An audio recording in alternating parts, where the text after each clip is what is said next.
নারী যদি ৮ ঘন্টার পরিবর্তে ৫ ঘন্টা কাজ করতে বাধ্য হয়, তাহলে তাদের বাকি কর্ম ঘন্টার টাকাটা কে দিবে? এটি একটি বিরাট প্রশ্ন। মারা ৫ ঘন্টা কাজ করে ৮ ঘন্টার বেতন পাবেন ইনশাআল্লাহ। তবে সেই ৩ ঘন্টার বেতন শিল্প মালিকদেরকে দিতে হবে না, এটা দিতে বাধ্য থাকবে সরকার।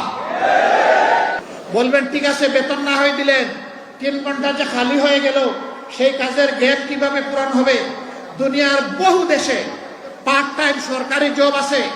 অনেক মহিলা ৮ ঘন্টা সময় দিতে পারবে না, বাসার বাইরে তার বাচ্চা আছে, সংসার আছে, এই জন্য জব ছেড়ে দেয়। তারা যখন দেখবে ৩ ঘন্টারও আমার একটা সুযোগ আছে, বলবে ঠিক আছে, সেই ৩ ঘন্টা আমি আমার প্রয়োজন পূরণ করে আসি।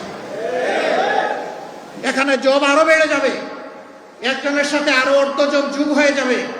সুতরাং আগে যদি ১০০ জন জব পেয়ে থাকে, এখন ১৫০ জন পাবে ইনশাআল্লাহ।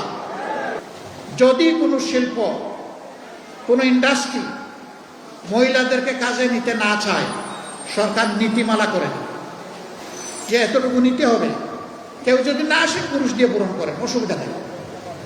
আবার মহিলাদের মাঝে, নারীদের মাঝে কেউ যদি বলেন যে আমি ৮ ঘন্টা কাজ করেই ৮ ঘন্টার বেতন নিতে চাই, তাকে সম্মানিত করা হবে বাড়তি ইনশাআল্লাহ।